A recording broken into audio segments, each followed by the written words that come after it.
Welcome to Cryptid Crossroads 505. I'm Larry. And I'm Vince, Welcome to the show. where we talk all things cryptid, Squatch, aliens, hauntings. and anything paranormal you would like to share with us.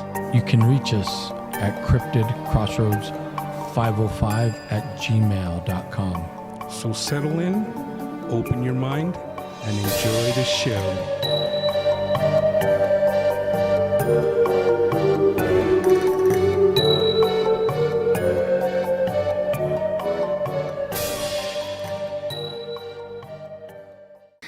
Hey, welcome to Cryptid Crossroads. We're here doing it once again.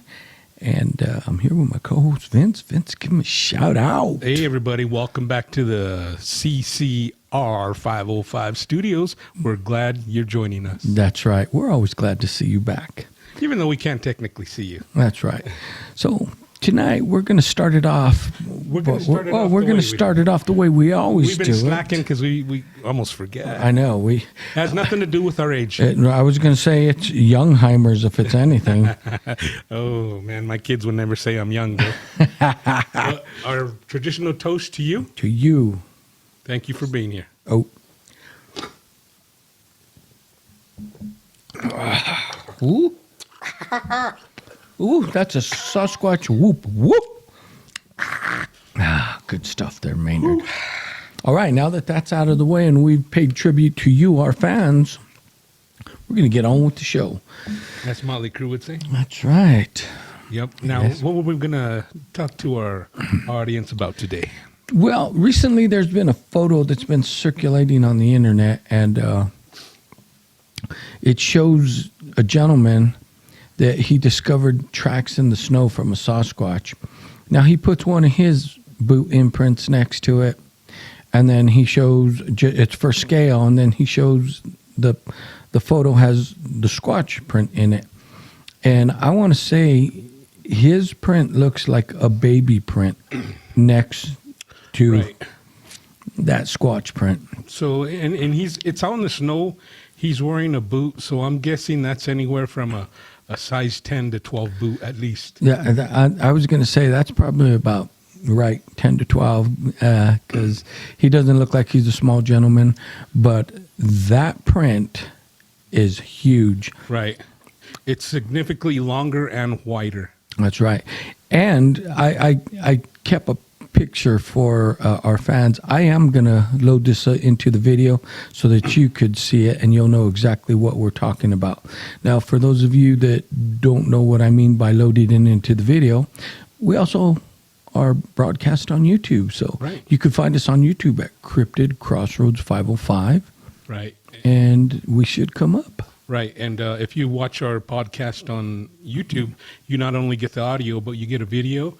We have a green screen. My brother knows how to, he's the technical one. He could put pictures, images on the green screen, and you could see him in the background. And you could also see our ugly mugs. That's right. And I'm definitely going to put this picture up there. Anyway, let's get back to this picture. So I sent it to my brother this morning, and I asked him to, analyze it, have a look at it. I want to see what his reaction is. And what did you text me back?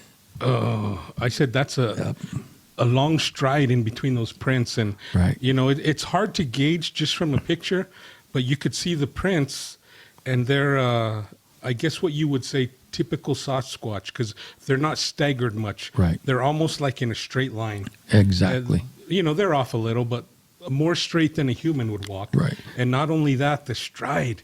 The gentleman, you could see him in the picture, but it's hard to judge from the picture, but those strides are, I would say, at least 6 feet. Or more. I was going to say maybe a little more, but... Right, but I'm just benefit of the doubt because, like I said, it's hard to tell from that angle. And the normal human stride is what, 2.5, 3 feet? Something like that. So this creature had to be 10, 11 feet to make a 6-foot stride. Right. And the size of that footprint in the snow, I'm like, damn. Right. Now, when you look at the picture, you could see off in the distance tire marks where they ran over the prints. They must have been out on patrol I believe they might have been 4 strangers. I think they were, or yeah. But you could see how they rolled up, and then they saw the prints, so they stopped or backed up. If I would have saw those prints myself, I definitely would have stopped with caution. Right. Before I would have looked at the prints, I would have probably got the strongest flashlight I have, and I would have made a 360 around me. And I would also said, "Do you have your gun on you?" Right. Well, I'm sure they always have their gun. You Right. got to in the forest, not just because of the Sasquatch, but all the animals. Just about every animal out there could kill you.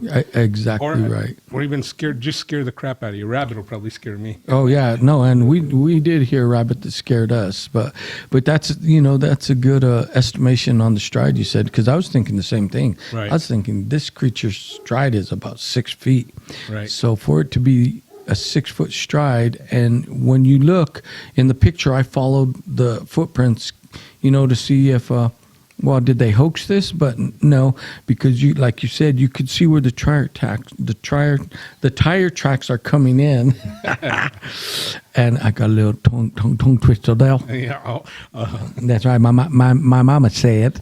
Anyway, you could see exactly how they did run over it, and I think you're right. Once they saw that one that they ran over, they saw more on the side. That's when they pulled over. Right. They probably saw them in front of them, but didn't stop in time. Then they looked and, Right. whoa, check this out. And And like I said, you could see the guy in there, and I gauged it by kind of looking at his size and kind of laying him down. That's how I gauged the Right. the stride. I did or as too. they call it, the gait. Is that what they call The gate, they call it the gate, yeah, the way the walk. But you're right, a human would have been off more side to side, and this one was kind of in front, kind of just like when they analyzed the Gimlin-Patterson film. They said the gait was different than a normal human. Right. That gait, they said, was more like a cross-country skier gait, because the way their gait is with the skis. And I don't know if I would have wanted to see this creature. Right. No, I would have, but from a distance.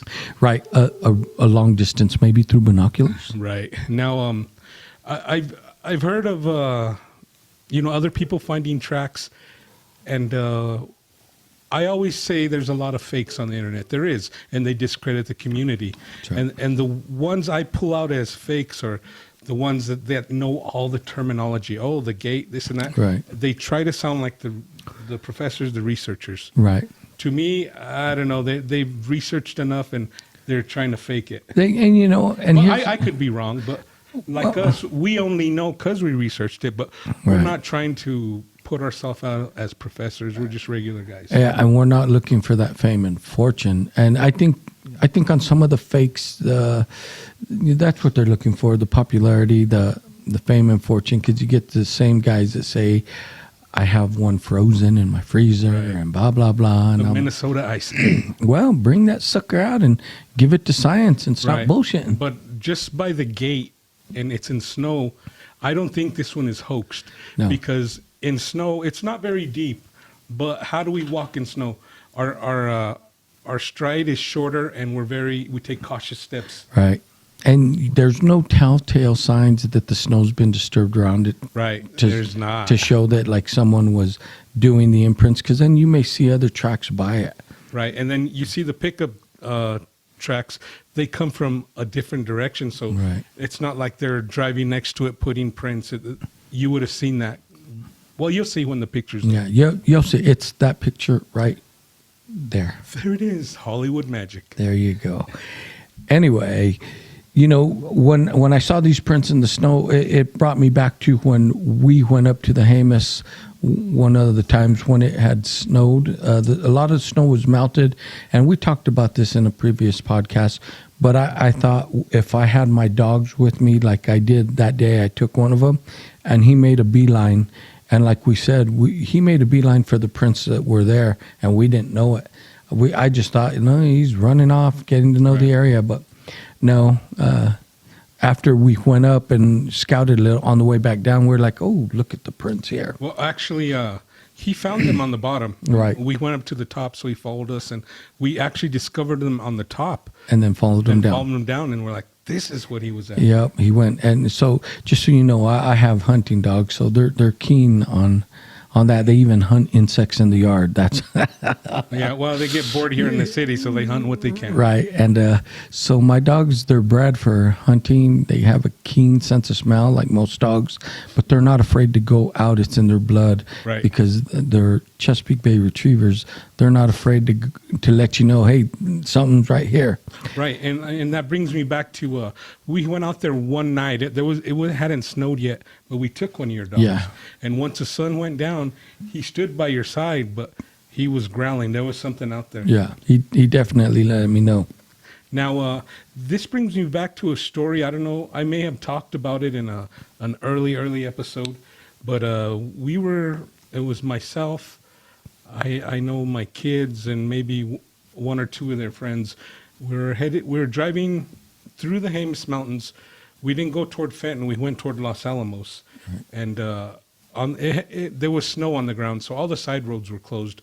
We just went for a ride on the pavement that was open, and off the corner of my eye, I seen a set of tracks. So I turned around, and my kids were like, "What are you doing?" I said, "Wait." And then I did another loop, and then I stopped on the road, and I said, "Look at that." There was a set of tracks, and I didn't look to my left. I just looked on to the right where I seen them, a set of tracks going off, and there's a lot of you have seen the fences on the side of the road. Right. It had stepped right over the fence and just kept going. And I didn't get down to see any detail, measure the gate, because there was nowhere to stop, nowhere to pull over. Right. I was actually on the road, but I had to keep going because there was traffic. There was no place to pull over. It was snowing. I have a four-wheel drive, but those roads could be pretty tough, so I didn't want to get stuck. Right. But I did see something similar to that, but I just wish I would have stopped even up the road quarter mile and hiked back just to see that. Right. And But then taking again, like you pictures. said, I was hoping he wasn't still around, Right. whoever made those tracks. Who knows where they're at? And that brings me back to, I was recently rewatching. Do you remember the video of the Squatch that steps over the farmer's fence? Right. What was that called? The fence The jumper? fence jumper. Yeah. They called it the fence jumper. Well, that's been circulating around on Facebook, and some people are saying this is probably a man in a suit. And you know, that video's been scrutinized, and that one has also been proven that that's not a man in the suit. And some people were saying because of how it just stepped over the fence, the way the body moved. I'm like, you got to remember that these creatures, even though that they're part primate, I guess we still don't know. Right, we don't. But it's theorized that they're part primate from what some people have tested, the hair and whatever else evidence they've had.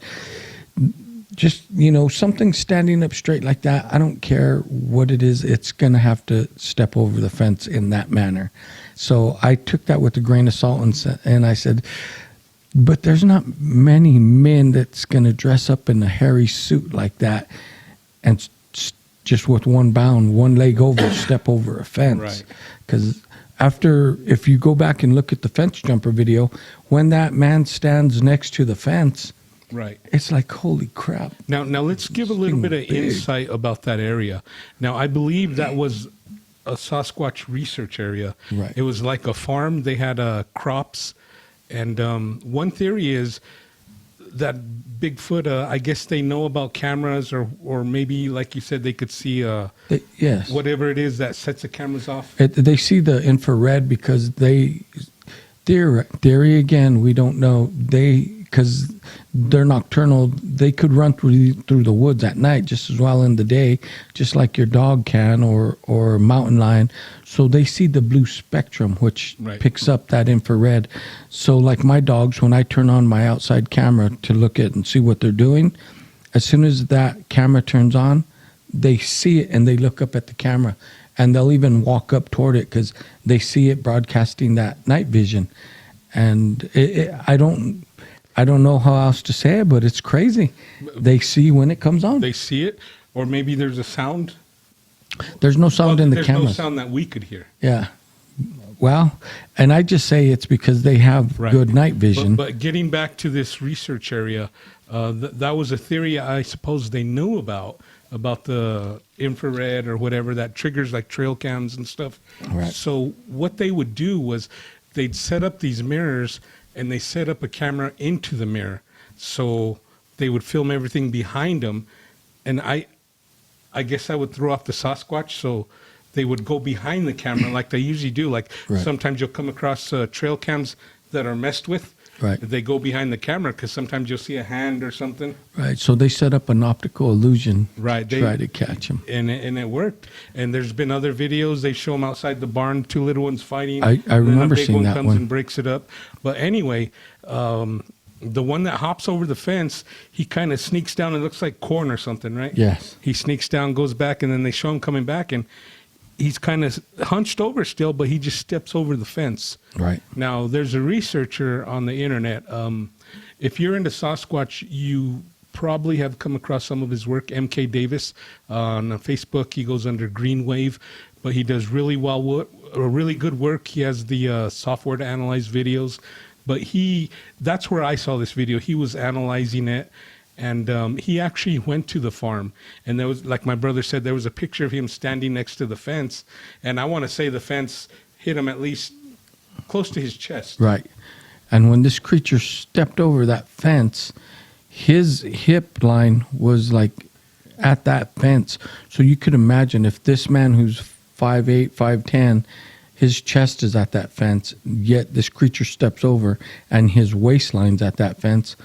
How much bigger was this creature? Right. And the thing that is interesting to me is we're all familiar with the Patterson-Gimlin film, and Patty was a female. She was, I can't call her fat because I'll get in trouble. She was thick. She was thick. But yeah. she was stout, and they've analyzed it many times, and the conclusion is she was around 7 feet. Right.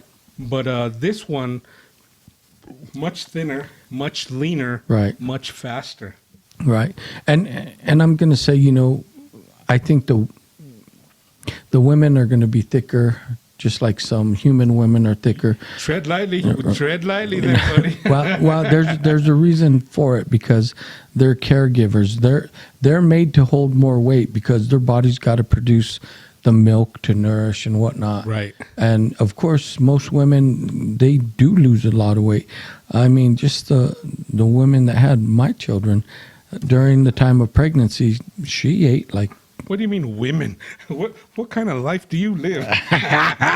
No, Anyway, they eat more during the time that they're carrying a child. And let's face it, after they carry a child, they still retain some of that weight. well, it's baby fat, Yeah, but that's. I look at this because supposedly they have human DNA mixed with primate DNA, and if you look at some of the female primates, some of them are bigger than the males, except for the height. alpha gorilla. Right. He's the big one, And that's why he's the alpha. And same thing that we've heard in the Squatch community. You got your hunters, your scouts, and then you have the alpha who rules the tribe or the crowd that he's in, and they do all the work. He's just the big daddy. Right. And he's usually the big daddy because he probably beat everyone else up. Exactly. That's what makes him the alpha. Right. Now, the theory is, like I said, this one was taller than Patty, was leaner and faster. And the theory is that they have their clans, which are protected, but the ones that we see in sightings most of the time are scouts. They're the ones that come out. They're the hunters. They watch over the clan while they sleep during the day. Right. Because supposedly they're nocturnal. They operate at night. Right. Most of them, but like us, they do shift work, so they work in the... Right. But anyway, I'm going to post that picture because I want you guys to see it, and then, comment. Let us know. Let us know what you think. Let us know what you think. And, I wish they posted other pictures, so maybe one of those prints you could see more detail. I would have liked that. And if I was them, I would have took the pictures that were taken. And we don't know what they did. Maybe they did take some more detailed pictures above the prints, Right. so that they could analyze. Or maybe they would do like us, get out, snap, snap, let's go. Right? Yeah. Well, but we don't know what they did. But if they did, I'd like to see those. Right. Anyway, you showed me a video just a little while ago. Right. Now, let's talk about that. to get back to what I was talking about earlier, MK Davis, he's an analyst. Excellent work, excellent work. He's done a whole lot of work on the Patterson-Gimlin film. He's changed the hue, the shades, so you could see different kind of contrast and details. He's really done some outstanding work. But today, I believe he posted it today. There was a video. It says Bigfoot runs by. It looks like a trail cam, and I think the original version was kind of dark. You could just kind of see like a shadow figure go by, but he lightens it up with his software. And plain as day, there it is, huh? Yeah, I mean, this creature's huge. It's not moving real, stealthy, but it's lumbering through like you'd expect a big creature to. It's making its way through. Yeah. And I think that's a pretty damn good video. Right. If any of you are on social media, Facebook, friend MK Davis, he does a lot of good work. He posts his work there. Look him up on Facebook, and he's a real good guy. You comment, you post, whatever, send him a message. He does get back to you. Nice, yeah. Those are the ones that we want to hear from because they're down to earth. And he does a lot of research on his own. He's been down to Nevada. He's been to the Lovelock Caves. He's posted pictures of the giant skulls and stuff. And right. He's basically into the same stuff all of us are into. That's right. So if you're listening to this podcast or watching this YouTube video, he's into what we're into. And we just want to know. Right. But anyway, that video you showed me, I mean, I would recommend that you people go check that out because I look at a lot of videos and some of them I do consider to be deep fakes, but there's some that I just can't give an honest answer because if you want my honest opinion, I'm like, it's true. That is a genuine video. Right. But of course, you'll have people that'll say it's bullshit. Oh, yeah. We always have the bullshit people. Right. But, hey, you got your own opinion, too. Someday, you ones that call it bluff will be in the forest and you'll see it for yourself. Now, the approach me and my brother like to take is we like to take with an open mind. You have to. We weren't there. We don't know what happened, so we can't call anyone a liar. But we do our research. We've followed some credible people who have really put the research and the science to work, and there's ways you could pick out the fakes other than the blatant, folds in the monkey suit, but like the arm to leg to torso proportions, stuff like that. You got to look at that stuff, which most people just see a hairy photograph and say it's real. Now you got to look at or when they walk, the way they're right. What do they? The Sasquatch always walk with their knees bent. That's right. And when they take a step, their trailing leg is 90 degrees. Right. So if you want to see what we're talking about, look at videos and there's many videos you could find of silverback gorillas as well as chimpanzees and walk how they walk with the swing because their gait, like we said, their feet are in front, one in front. That's why they don't walk like us with a rhythmic stride. They swing as they walk. And we're kind of like, unless you're pigeon-toed, our feet point outward. And that's right. So if you want to get a better understanding, go and look at a silverback walking on its hind legs, and you'll see how the whole body swings, and even chimps, and you'll know what we mean about the Squatch stride. Right, and because it's something in between, really. It is something in between. I'll plug the people on YouTube that I follow. MK Davis is really good, and also Thinker Thunker is really good. I've watched videos from both those gentlemen. I've also watched MVTV, but on that one, I do have questions on some of those videos. Some of those videos I saw, they kind of lose credibility. That's what I'm saying. You got to be careful because some people will just post everything out there and say it's genuine, and we know that there's deep fakes out there. Right, but NVTV, they don't analyze it like MK and they just Thinker show Thunker. You go through and watch your videos. You'll see how they analyze it, and you'll know what I mean about the proportions of the legs and the arms and the torso. That's right. And we're not getting paid to push out these No, but we should be. analyzers. Oh, yeah, we should be. No, we just respect the work they do because, Right. like we said, they're like us. They want to know the truth. They want to know what makes these creatures tick and if they are truly out there. Right, and they put their work out, and they offer they accept comments and questions. They want to know what you think. Right. I mean, and that's kind of what we do too. We want to know what you think. You know, there's so many sightings that, like we've said time after time, not everyone can be lying about this topic. And like we've said, we've had our own experiences. That's what solidifies my deep knowledge that I know these creatures are out there. I know they're real. Right. Because of some of the things I've experienced.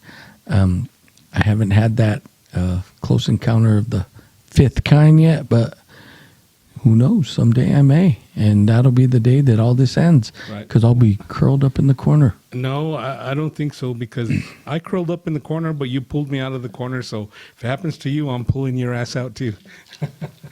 And we'll But, just continue. Right, because if he has his, I want another one. Right.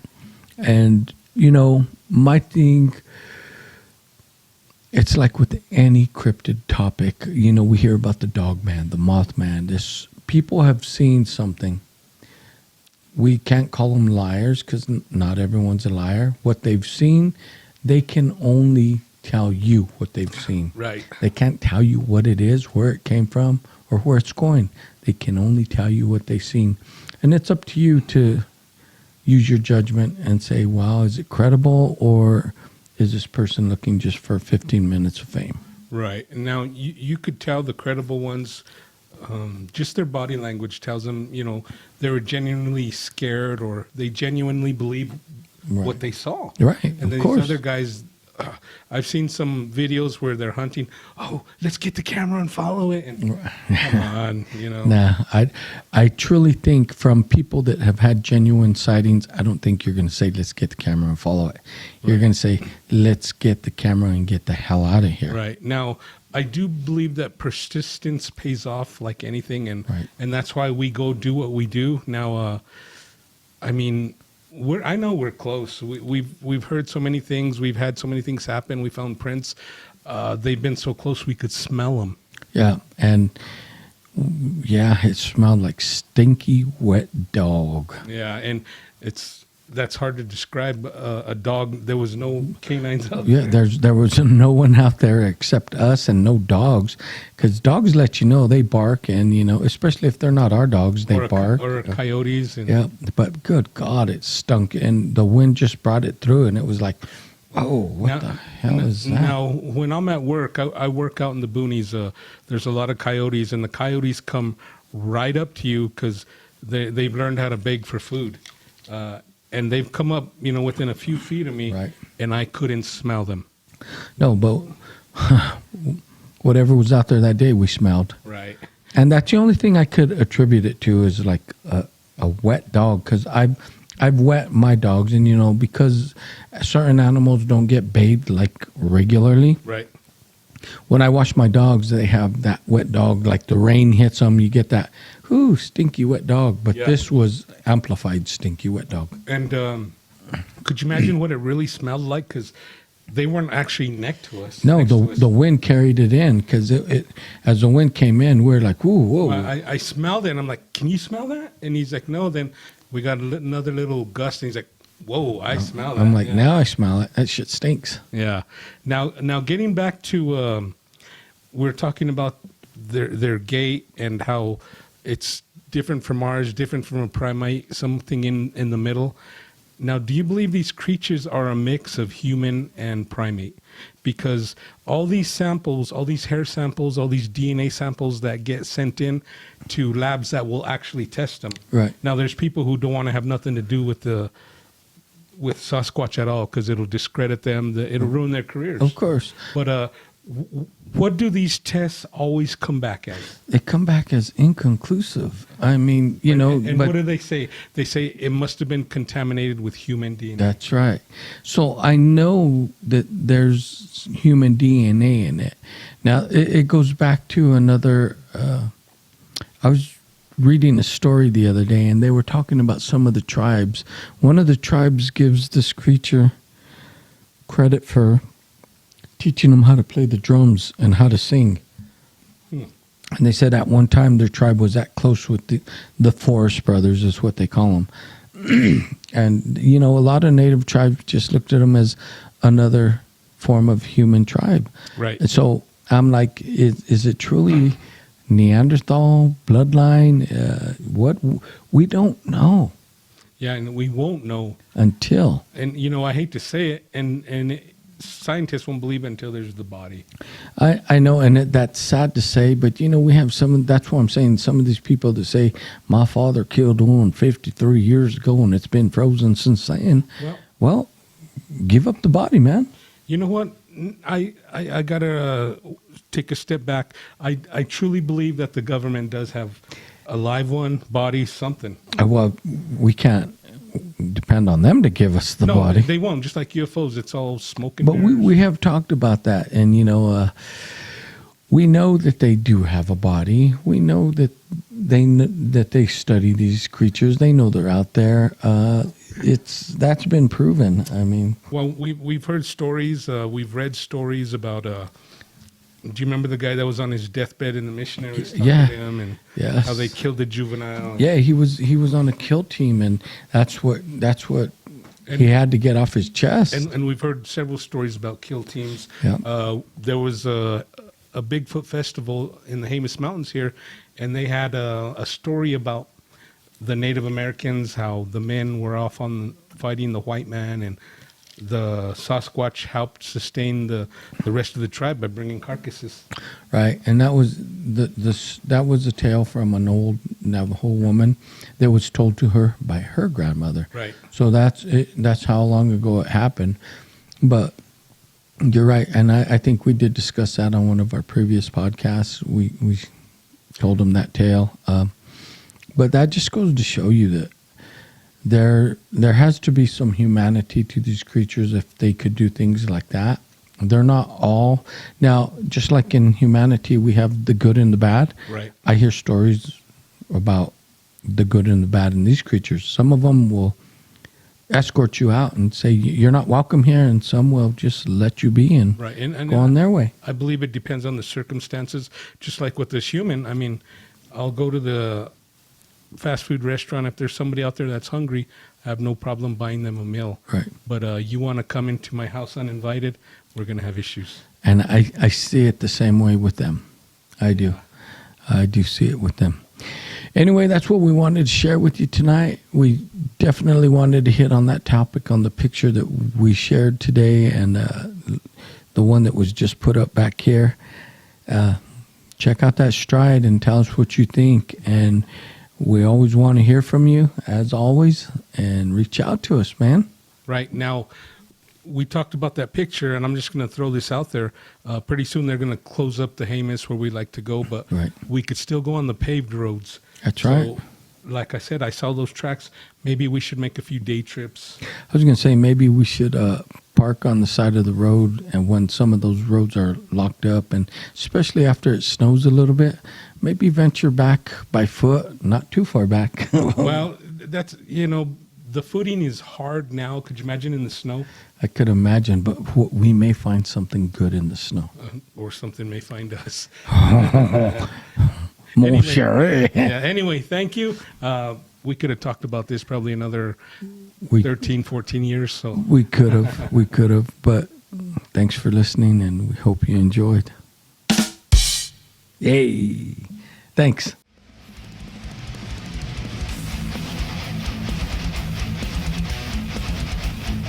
Hey, thanks for watching. We hope all you YouTubers enjoyed the show. That's right. And don't forget to reach out to us at cryptidcrossroads505@gmail.com. Peace. Peace.